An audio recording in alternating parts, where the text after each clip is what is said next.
I just, first of all, this is a real big honor for me to be here and come down to speak to you all this morning. I just want to thank you and compel and ask that you don't give up in the next 40-some days. Keep fighting.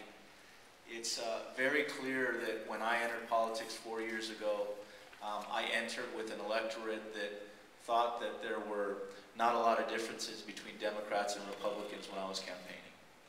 And there's a saying that says, you know, there's probably not a big difference among people, but it's the little differences that make a big difference. And at no time since I've been in politics have I realized that we are so lucky to have so many candidates with integrity that really look at government as a way, and look at government as a way to protect people. And that every day they serve, such as our treasurer, they wake up every day looking at government as a shield. And that there are some people that run for office and hold power that see government as a sword.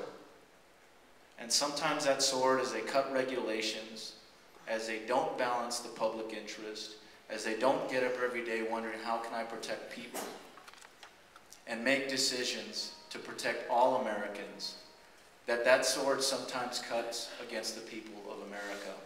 And we're feeling it. My wife is scared, my neighbors are scared. I have a 5-year-old that lives on my block that is going to Duke University next week. He's flying out to LA on a Make-A-Wish Foundation. He's 5, he's got a brain degenerative cancer, and the prognosis isn't great. And yet for there to be even debate about health care in this presidential election is appalling, when it's clear that Senator Obama has clear answers and that McCain is spreading misinformation to confuse the American voters. The 5-year-old that's 2 houses down from me probably will not make it in the next 8 months.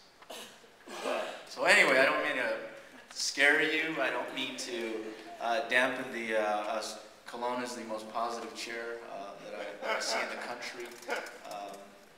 But don't give up. What you're about to do in the next 40 days is really going to impact families in America. And we're going to take back this country with Senator Obama. And I'm so proud to introduce the next elected official. Let's give a round of applause to the Democratic Party. You guys make a difference. And I wasn't just talking about Senator Obama. The next official, I'm going to take the liberty, Mr. Chairman, and introduce an individual who, in times when the largest firms in the country are crashing because they can't pay their bills, there is no man that I would rather be in charge of the state's assets at this time. And that's a man of integrity, a man who keeps coming back because he loves Democrats. Let's give a warm round of applause to our treasurer, the man that has integrity, Mr. James B. Lewis.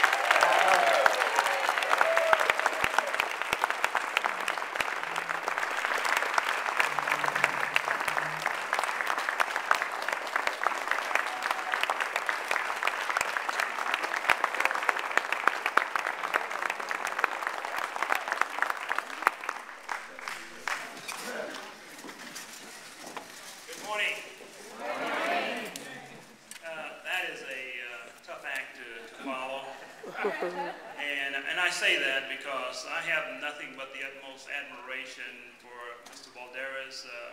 This man has been working from sunup to sundown in that office, set up a hotline so that you, as citizens of this great state, if you see any fraud being perpetuated, he wants to hear about it.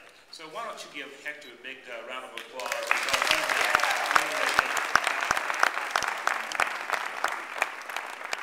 I'd also like to say thank you to a gentleman that has brought a tremendous amount of energy to this party.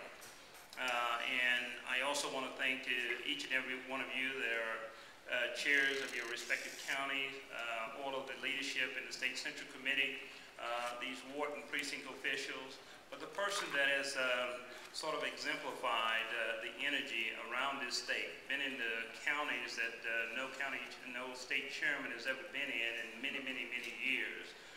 So would you give Brian Kilone a big round of applause?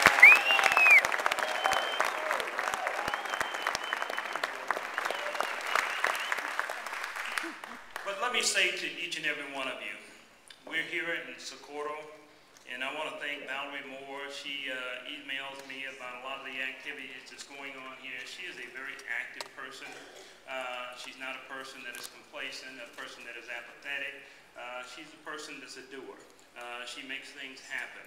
And would you give her a big round of applause?